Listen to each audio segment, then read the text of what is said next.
Good evening, YouTube. This is Johnny from 573 Outdoors. I'm going to come at you real quick with a still shot video about this new bow that I got. Super excited about it. Saved up all winter long. This is not a stimulus purchase right here. Sold my bow at the end of bow season with the anticipation of buying this. And what you see in front of you is, as you can tell by the title of the video, is the Mathews VXR 28. I have it set up in a 29-inch draw, 70-pound configuration right now. I have the 75-pound mods on the way. I thoroughly enjoy the switch weight technology. That makes this bow where I can shoot it early in the season or late in the season at 65, move up to the 70 or the 75-pound mods if I really want to stretch it out and shoot my arrows as fast as I possibly can.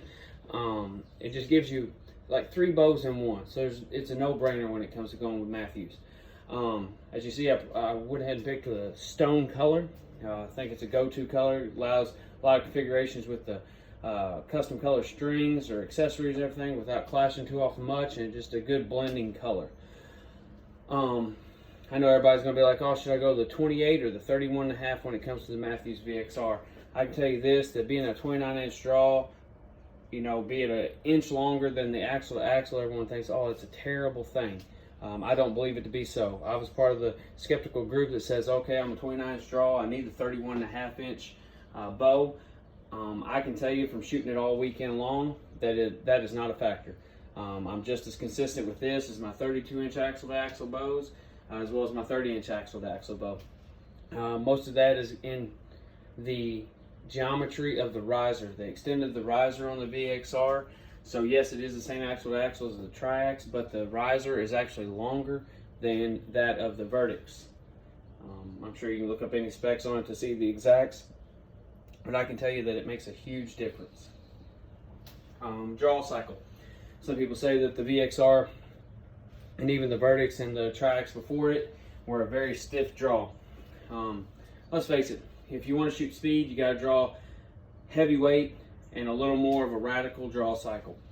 These days it's not near as bad as it used to be with the Omen Pros from PSE, or the Full Throttle, or the Monsters from McPherson that Mathews put out there that was trying to hit the 350, 360 mark. This is nowhere near as stout as that. I can tell you that it draws about the same draw cycle as the SR6 at 70 pounds. It's actually probably a little easier to draw than my RX3 Turbo that was at 71 pounds. And it feels every bit as fast as either one of those bows, even though it's rated under them at about 343 feet per second in, you know, the full configuration setup. What I can say to that is that this cam is rather efficient. I mean, I don't have numbers to back it up, but you know, you just got a certain feel about a cam system, a draw cycle, and a release, and how the arrow flies, and what your pins look like from your 20 to 30 to 40 to 50. I can tell you, this thing holds a pin group every bit as tight as what those 350 a second bows do. In my setup right now, I don't know if you can see in the still video there, I got the Montana Black Gold Whitetail Ascent sight that's sitting in pieces right now. Where it be over tightened and over torquing on the windage portion of it, or elevation portion, it got damaged. So essentially what I have a part on its way, so I got a temporary sight put on there, just a simple True Glow 3-pin sight, just so I don't have a $1,100 paperweight sitting at the house. But what is going to stay on the bow until I upgrade to the MXT integrate is the Q80 HDX, working just fine, just as stable as it ever has been on every other bow I've had it on, as well as bows prior to it, and I've always shot Q80.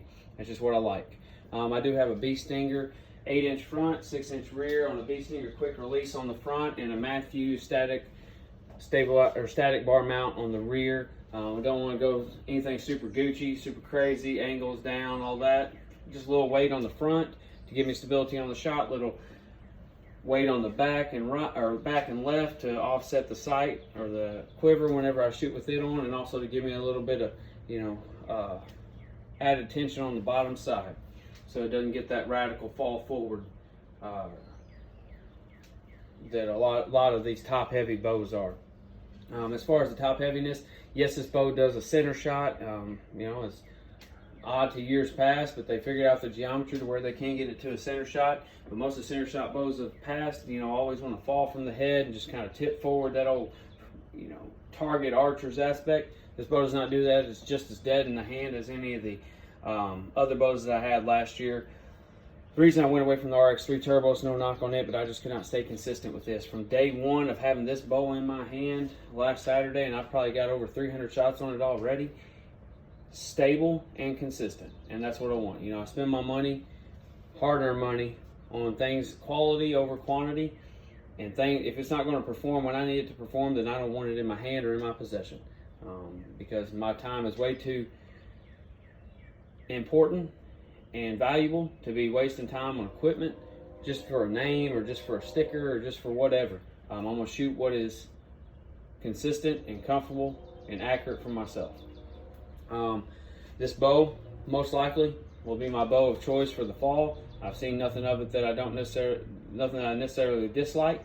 The string angle doesn't bother me even at the 29-inch draw. I don't worry about touching my nose or, you know, putting my head down. I go to a consistent anchor point. I feel the string go through the crease in my mouth, and I line up the peep with the side housing and let her eat. And that's just what it is. I mean, you don't have to necessarily touch your nose to the string like the old timers say, as long as you keep everything consistent. And muscle memory and repetitions is what's going to do that. I'm going to follow up this video with a few shots in real time, you know, just kind of showing the draw cycle. Don't mind my awkward downward draw. It's from a AC joint injury that I've had for 5 or 6 years. So it's just something I have to work through. So don't try to critique me too much. If you want to say, oh, you're not strong enough to pull the weight, or it's uncomfortable, it's not uncomfortable. I am strong enough to pull the weight. It's just how I have to draw it. And then I'm going to follow the very last one up with a slow motion so that you can see how, you know, the bow shoots at 240 frames a second. And then I also have a sweet video that I had my girlfriend video over my shoulder to give kind of some arrow flight in slow motion. So a couple cool things. If you have any questions or want to know anything about the bow or my setup, please feel free to comment below. Like, share, and subscribe, please. Anything to grow my channel. You know, I'm just a blue-collar guy in Southeast Missouri that's just trying to get some real information out there that's unbiased, and hope you like it. Like I said, comment below, and you guys have a good one. Stay safe, and shoot.